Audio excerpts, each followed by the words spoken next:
Good day, my friends. I'm going to set my timer. It is a beautiful day here. I hope that you are well. Today, we're going to talk about Chapter 12, Lesson 9. This is my second video. In this video, we're going to discuss 3 ways to calculate volume, simple volume.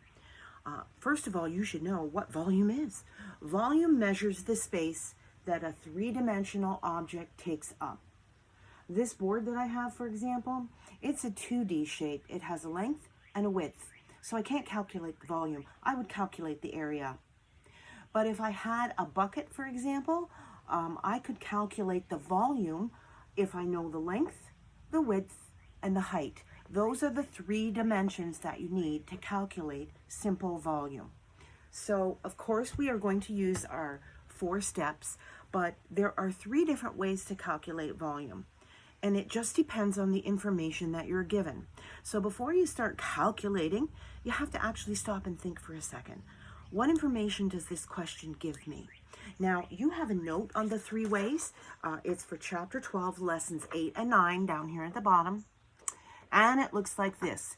3 ways to find volume depending on the information that you are given. So you can follow along with your note if you like. We're going to go through each of the 3 ways. The first way is if you are given no measurements at all. What? Don't panic. You'll be given a diagram that looks like this. Now, I've already written some numbers on this diagram, but you won't be given any numbers at all. Just a picture that looks like this.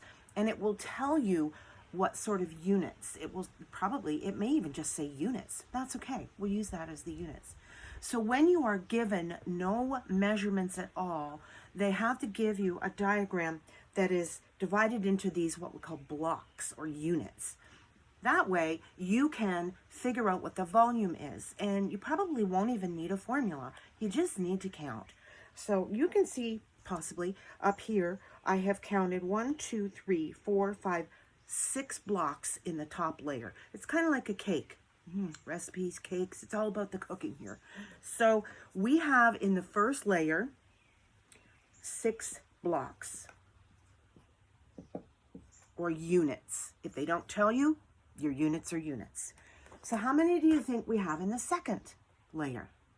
Now it's kind of difficult because you can't pull them apart and see them. You have to intuit or think about how many there will be. Well, since it's the same shape as the first layer, layer number 2 probably has 6 blocks as well. So layer number 2 is 6. And then finally at the very bottom, we have another 6 blocks. So layer number 3, 6 blocks. So if we add up all of the blocks, we get 6 plus 6 plus 6, or 6 times 3. We have 18 units cubed, or to the power of 3, because units times units times units equals units to the power of 3. So there I have found my volume when they give you nothing. Now, that's the first way. The second way is if they give you the measurements for length and width and height, like this. Focus on this one up at the top. You can see I have 3 different dimensions that are given to me. In that case, I can use my formula for volume, which is length times width times height.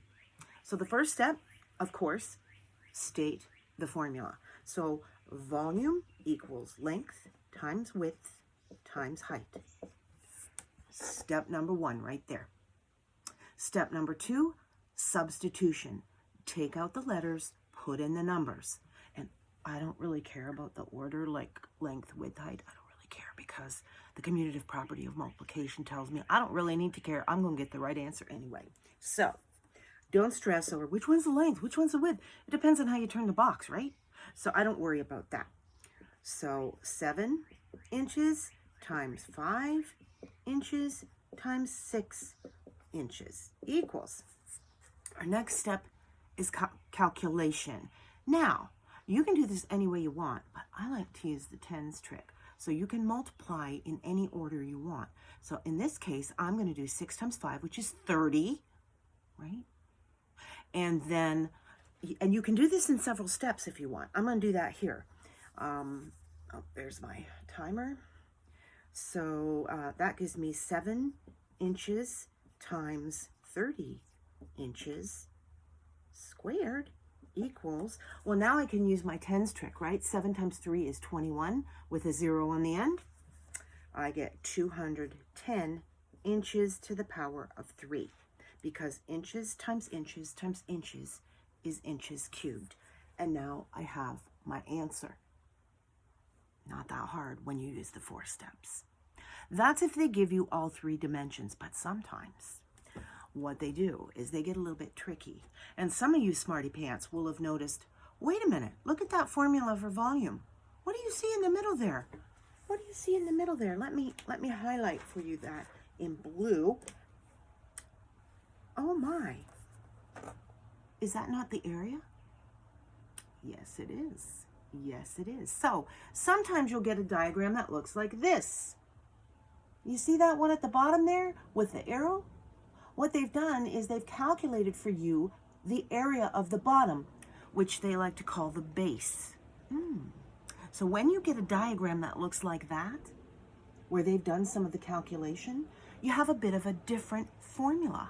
And the formula when they give you the base, or the area of the bottom, is volume equals base times height.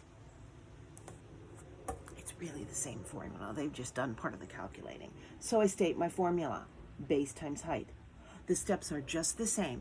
The next step is substitution. Take out the letters, put in the numbers. So in this case, my base is 30 inches squared times a height of 7 inches. There's my substitution.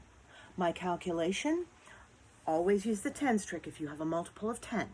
So 3 times 7 is 21, 10, inches squared times inches to the power of nothing, 1, is inches to the power of 3.